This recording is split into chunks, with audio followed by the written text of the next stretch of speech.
mengalami alergi atau mendengar istilah alergi? Yuk simak penjelasannya. Sebelum mempelajari alergi, kita akan mengenal tentang histamin. Histamin adalah amin yang berasal dari L-histidin dan terdapat di seluruh tubuh. Histamin ini tersimpan dalam bentuk terikat dan tidak aktif, serta berada di sel mas atau mast cell. Di atas ini adalah contoh ilustrasi gambar sel mas. Histamin yang bukan berasal dari sel mas biasanya terdapat dalam beberapa jaringan, salah satunya yaitu otak. Adapun kadar normal dari histamin seseorang yaitu 50 mikrogram per liter. Rusaknya sel mas oleh beberapa hal tertentu dapat menyebabkan histamin ini terlepas. Lalu bagaimana jika histamin lepas? Jika histamin ini lepas, maka dapat menimbulkan dampak negatif atau yang kita kenal dengan alergi. Kelebihan dari histamin ini diuraikan oleh enzim histaminase. Lalu, apa saja sih zat yang dapat menyebabkan alergi? Zat yang dapat menyebabkan alergi disebut juga dengan alergen. Salah satunya yaitu serbuk sari, tungau debu, beberapa jenis makanan seperti telur, seafood, ikan atau kacang-kacangan, spora dan jamur, kemudian sengatan lebah, dan beberapa jenis bahan kimia tertentu. Bagaimana sih terjadinya alergi itu? Tahapan terjadinya alergi dimulai dari adanya faktor alergen dari luar seperti yang sudah disebutkan tadi. Nah, alergen ini menempel pada B-cell. Kemudian B-cell memberi informasi kepada plasma sel, sehingga plasma sel ini mengeluarkan antibodi IgE ke sel mas. Antibodi IgE disebut juga dengan imunoglobulin E. Kemudian di sel mas ini terjadi pembentukan histamin, di mana terdapat reseptor yang bernama reseptor IgE, sehingga antibodi tadi ditangkap oleh reseptor. Kemudian alergen ini memicu diproduksinya histamin. Nah, histamin yang berlebih ini menimbulkan dampak negatif. Dampak ini kita kenal dengan reaksi alergi. Yang pertama yaitu meningkatkan kontraksi otot polos pada bronki, usus, dan uterus. Yang kedua, memperlebar pembuluh darah. Yang ketiga, meningkatkan permeabilitas kapiler sehingga menyebabkan udem. Yang keempat, histamin ini dapat pula meningkatkan sekresi kelenjar ingus, kelenjar ludah, kemudian kelenjar air mata, dan kelenjar asam lambung, sehingga pada beberapa orang yang alergi dapat merasa hidungnya tersumbat, berair, gatal, keluar air mata, atau perutnya mengalami asam lambung yang meningkat. Dan yang kelima yaitu dapat menstimulasi ujung saraf yang menyebabkan eritema dan rasa gatal-gatal. Nah, untuk mengobati alergi ini ada golongan obat yang disebut dengan antihistamin. Antihistamin ini digunakan untuk melawan atau mengantagonis kerja dari histamin pada reseptornya. Selanjutnya ada penggolongan antihistamin.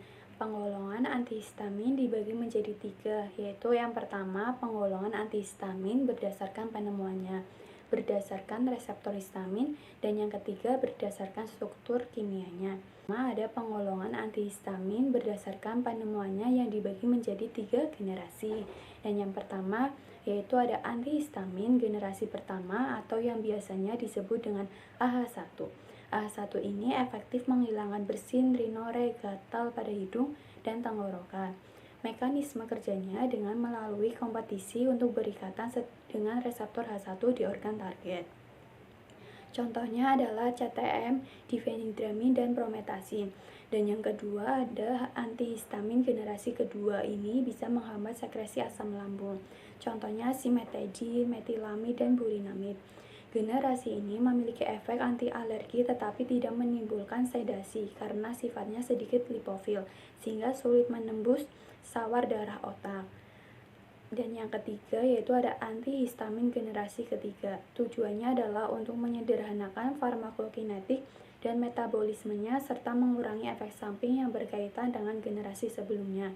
Contohnya itu ada fexofenadin dan norastemizole.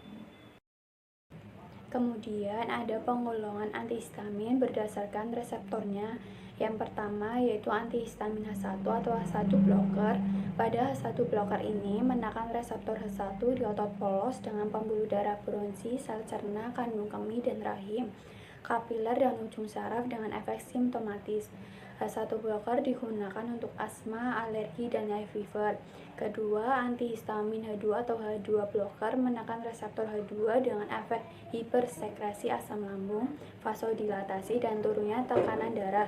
Digunakan untuk luka lambung dan usus. Antihistamin H3 atau H3 blocker terdapat pada sistem syaraf yang mengatur produksi dan pelepasan histamin pada sistem syaraf pusat. Dan yang terakhir yaitu ada antihistamin H4 blocker dijumpai pada sel-sel inflamatori. Contohnya yaitu ada tiroiramid. Kemudian penggolongan antihistamin berdasarkan struktur kimianya yang dibagi menjadi 8. Yang pertama ada turunan etanolamin. Contohnya ada difenhidramin dan dimenhidrat, memiliki sifat antikolinergik dan sedatif.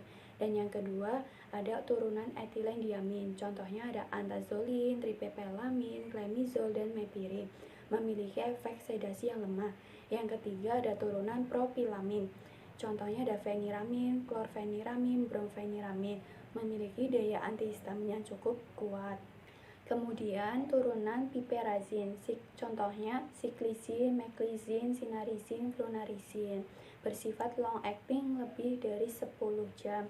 Yang kelima ada turunan fenotiazin, contohnya ada tiazinamid, prometazin, dan memiliki efek antihistamin dan antikolinergik tidak begitu kuat. Daya neuroleptik kuat sehingga digunakan untuk obat psikosis. Digunakan untuk obat batuk juga karena bersifat meredakan batuk. Dan yang keenam, turunan trisiklik lainnya atau piperidin.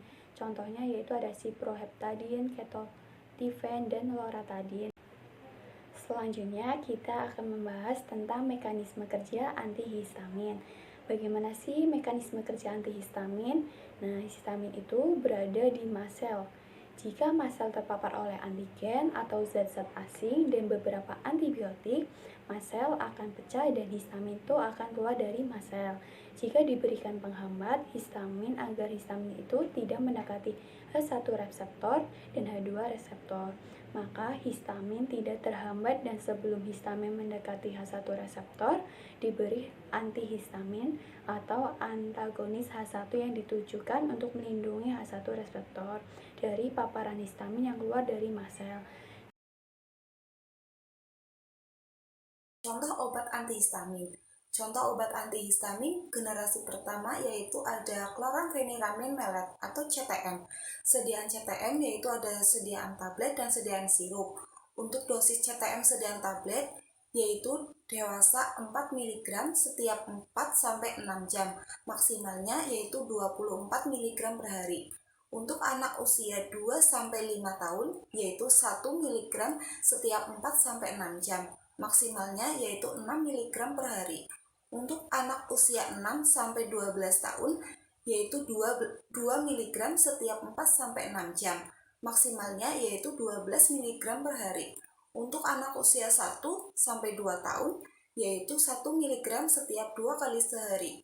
Maksimalnya 4 mg per hari. Kemudian untuk dosis CTM sediaan sirup yaitu ada anak usia 6-12 tahun 3 kali sehari 1 sendok takar. Untuk anak usia 2-6 tahun yaitu 3 kali sehari setengah sendok takar. Kemudian untuk obat antihistamin golongan kedua yaitu ada ranitidin, sediaan tablet dan sediaan ampul. Untuk dosis ranitidin sediaan tablet yaitu pada gangguan tungkak usus 12 jari 150 mg diminum 2 kali sehari pagi dan malam sesudah makan atau sebelum tidur selama 4-8 minggu. Untuk gangguan tukak lambung 150 mg 2 kali sehari pagi dan malam selama 2 minggu. Untuk terapi pemeliharaan pada penyembuhan tukak 12 jari dan tukak lambung yaitu dewasa 150 mg malam hari sebelum tidur. Untuk dosis obat ranitidin sediaan ampul, yaitu injeksi intramuskular atau intravena intermittent 50 mg setiap 6-8 jam. Jika diperlukan, obat dapat diberikan lebih sering, dosis tidak boleh melebihi 400 mg per hari. Kemudian ada efek samping. Efek samping antihistamin yang pertama ada kontraksi otot polos bronkitis, usus, dan uterus. Yang kedua ada vasodilatasi atau pelebaran pembuluh darah. Yang ketiga, memperbesar permeabilitas kapiler udema dan pengembangan mukosa.